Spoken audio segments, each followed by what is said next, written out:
Bueno, ahora vamos a hablar sobre el sistema de complemento. Acá tenemos la parte del contenido. Y bueno, vamos a iniciar la exposición hablando un poco de la ruta de complemento. Esta viene a estar integrada por 60 proteínas homógenas plasmáticas, circulantes y de membrana, también por sus receptores y reguladores. Bueno, luego de que estos se activen secuencialmente, va a pasar a desencadenar una cascada enzimática proteolítica, la cual va a amplificar sus efectos y va a realizar un accionar tanto en la superficie como también en el interior de la célula, también en el plasma y en los tejidos. Y esta va a darse inicio a través de tres vías, que va a ser la vía clásica, la vía alternativa y las vías de la lectina.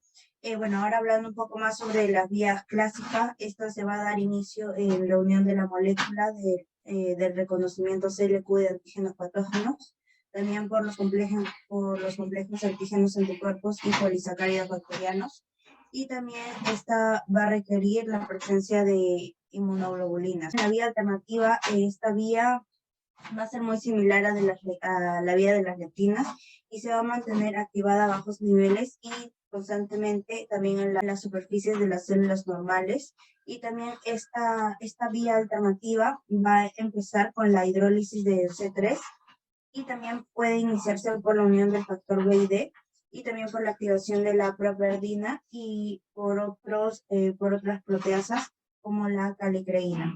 Con respecto a la activación del complemento por vía de las lectinas, todos sus elementos que la integran no están completamente estudiadas y sus iniciadores de las moléculas de reconocimiento van a ser las colectinas y las ficolinas, ¿no?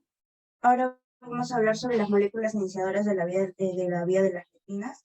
Estas van a ser las colectinas y las ficolinas, las cuales son proteínas similares con respecto a su estructura, y también el dominio de colágeno que va a interactuar con la MASPS, la cual su diferencia va a residir en el sitio carboxilo terminal, donde las colectinas van a tener un dominio de reconocimiento para distintos elementos y también de los carbohidratos de tipo lectina C. Y bueno, también hablando un poco de la ficolina, esta tiene un dominio fibrógeno, la cual determina la especificidad hacia los patrones moleculares que van a ser asociados a los patógenos y también asociados al daño. Y van a actuar como opsinas de la LIH y la M como un receptor fagocito. Con respecto a los activadores de las lectinas, van a ser los MASPS, las proteasas séricas asociadas al MBL, las cuales van a estar presentes como proenzimas o simógenos. El enlace de la lectina al patógeno va a producir la asociación de dos serinas proteasas, el más 1 y el más 2. Bueno, el más 1 y el más 2 son similares al C1R y C1S. La formación del complejo trimolecular del MBL y el más 1 y el más 2 va a producir la activación de los más y los subsecuentes ruptura de C4 en C4A y en C4B. El fragmento de C4B, bueno, se va a enlazar a la membrana y el fragmento de C4A va a ser liberado. El más activada también rompe C2 en C2A y en C2B. En el C2A, bueno, se va a enlazar a la membrana en asociación con la C4B, mientras que el C2B es liberada al microambiente. Bueno, el complejo de C4B y C2A resultante va a ser una C3 convertasa, la cual va a romper en C3 y en C3A y en C3B. Bueno, como proteínas tenemos pues aquí a la lectina ligadora de manosa, a la ficolina M, a la ficolina L, a la ficolina H, al más 1, al más 2 y al más 3. En la estructura, la lectina ligadora de manosa, bueno, su estructura es trímero helicoidal de cadena de 32 kilodalton y dímeros alzámeros de este triple. Su concentración sérica sería de 1 a 8 microgramos por mililitros y su función sería en la aglutinina, la ozonina y la fijación de complemento.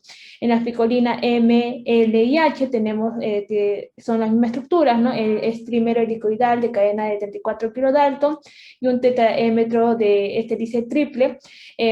Su concentración, bueno, ahí se va a variar porque su concentración en la ficolina M es indetectable, en la ficolina L es de 1 a 7 microgramos por mililitros y la ficolina H es de 6 a 83 microgramos por mililitros. su función va a ser la misma, ¿no? En las cuatro, que es la lectina ligado hermanosa, ¿no? Y la picolina M hasta el H. Bueno, en el más 1, la estructura es en el homodímero de 90 kilodalton y es homólogo al C1R y C1S. Su concentración aquí es de 2 a 13 microgramos por mililitros y su función va a ser formar complejo el más 2 y colectina también de la ficolina y activa el más P3. Bueno, en el más 2, su estructura es homodímero de 110 kilodalton, es homólogo a C1R, C1S, su concentración de 2 a 13 microgramos por mililitros y bueno, su función va a ser formar complejos con las lectinas, especialmente con la ficolina 3. Y por último, al más 3, su estructura es homodímero a 76 kilodalton, es homólogo a C1R, C1S, su concentración es de 0,02 a 1 microgramos por mililitros y bueno, aquí su función se va a asociar a las colectinas o picolinas y también se va a asociar al más 1 y va a ascender el C4. Hablando de la vía alternativa, tenemos en cuenta que todas van a empezar con la descomposición espontánea de una proteína llamada C3. Esta proteína C3 va a ser, bueno, primero que todo, esta va a estar unida mediante un enlace tipo tioéster. Este enlace espontáneamente se puede, por así decirlo, descomponer. Entonces, lo que va a hacer es hidrolizar esta proteína generando dos partículas, una partícula C3A y otra partícula C3B. Entonces, la partícula C3b es muy inestable al exponer lo que es su enlace tioéster, ¿no? Entonces, esta partícula ya se le denomina C3b metaestable. Normalmente está en una situación en la que no hay sepsis, no hay microorganismos patógenos, es inutilizada por diferentes factores como lo que es el factor H, lo que hace es inutilizar esta proteína, y luego una proteasa llamada factor I, lo que hace es destruirla en su totalidad, inactivarla y, pues bueno, siendo absorbida por las diferentes células de nuestro organismo, ¿no? En un caso en el que haya una sepsis, lo que pasaría es que esta proteína va a estar unida a lo que es un radical de la membrana de algún patógeno. Entonces, esta proteína, una vez está unida a lo que es el radical, va a interactuar con una proteína llamada B, se va a unir a esta y en esta va a actuar un factor llamado factor D. Este factor D lo que va a hacer es separar a la proteína B en dos, una parte llamada BB mayor que va a estar unida a la proteína C3b y juntas van a formar lo que es la enzima C3 convertasa de la vía alternativa, ¿no? Entonces, esta C3 convertasa va a necesitar un estabilizador, en este caso va a ser la properdina.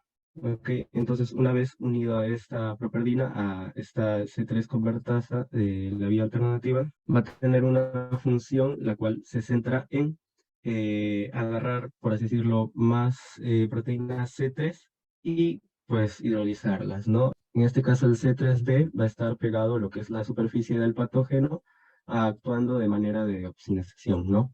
Entonces, aquí no solamente acaba todo, ya que de manera espontánea, ¿no?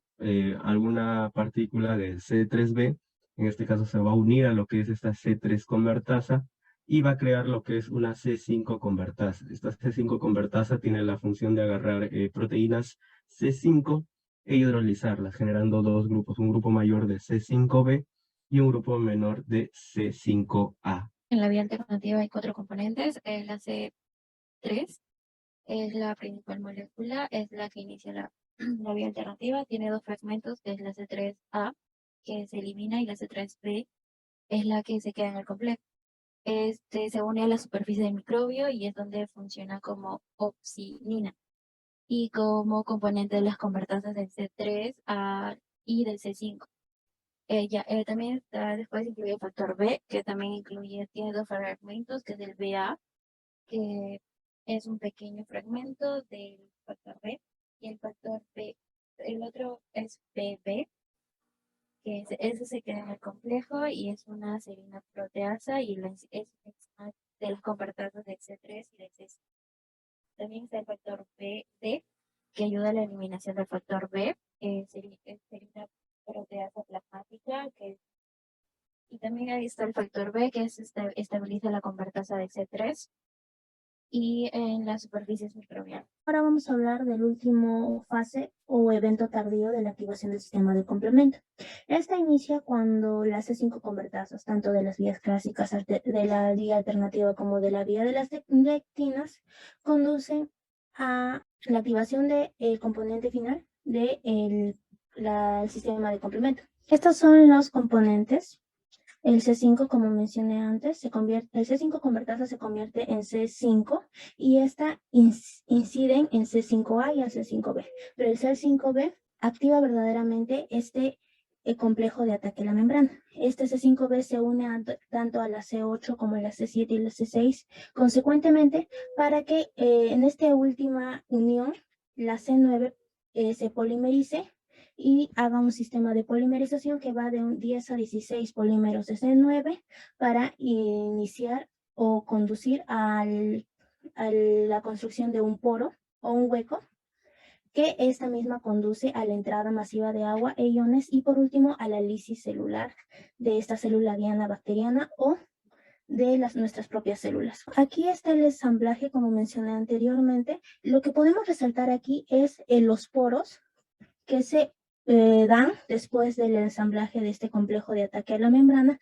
Como vemos, son demasiados y se dan en diferentes partes de la célula diana, ya que inicia esta activación de la fase final del sistema de complemento. En la activación descontrolada del complemento, para el desarrollo de esta activación se tiene que considerar que existen dos grupos de proteínas, unas que son las reguladoras como el C1 inhibidor, el factor H, el factor I, la C4BP y unas consideradas como las activadoras.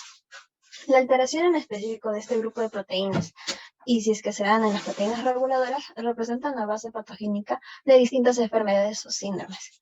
Principalmente es por dos causas: las mutaciones o alteraciones de las proteínas reguladoras o la presencia de anticuerpos frente a estas. La activación descontrolada del complemento es sinónimo de una falla en la desactivación de este sistema. Con un descontrol del funcionamiento de este, se empezará a desarrollar las siguientes manifestaciones clínicas, como el síndrome de reacción inflamatoria sistémica, el síndrome de difusión de órganos múltiples, el síndrome de isquemia por perfusión, la angioedema, y puede ser una actividad natural de nuestro cuerpo cuando una persona esté en sepsis. Bien, aquí hablaremos sobre las deficiencias hereditarias del complemento. Sabes muy bien que el sistema complejo puede estar asociado a varias condiciones patológicas como enfermedades autoinmunes. Pueden ocasionar infecciones, hasta inflamaciones, hasta llegar a que sean cánceres, ¿no? Nos indica que también en los humanos el primer reporte fue en el año 1960, que fue de la deficiencia C2. Los datos principales pueden ser primarias, que son conocidas como hereditarias, o secundarias como adquiridas. En las hereditarias van a ser de tipo de herencia, usualmente autosómicos recesivos, en excepción de la deficiencia de la proteína ligada, ¿no? Esta va a ser en la cromosoma X. Bien, vamos a conocer los deficiencias, ¿no? Que va a ser la C1Q, la C1R sucesivamente, que todos estos de aquí, lo que vemos en el PPT, van a estar asociados, ¿no?, a la deficiencia de autosómicos recesivos. En conclusión, la C1 va produciendo un síndrome que es el lupus eritematoso del sistema, y también va a ser ocasionado por infecciones por piógenes o bacterias encapsuladas. Igualmente, la C1R sobre S, la R también va a producir lupus eritematoso sistémico, que va a ser hasta 57%, perdón, y la S que va a ser, también produce lo mismo, que va a ser un 75%. La C4 no lleva eficientemente la opsonización, la quimostasis, y también va a producir la infección. Y va a ser producida por bacterias encapsuladas. La C3 también produce, ¿no?, la lupus eritematoso sistémico y también la glomerulonefritis, y va a producir una infección también causada por las bacterias encapsuladas. La C2 también produce las enfermedades, ¿no?, de síndromes de lupus eritematoso sistémico, y también van a ser ocasionadas por infecciones pirógenas por bacterias encapsuladas.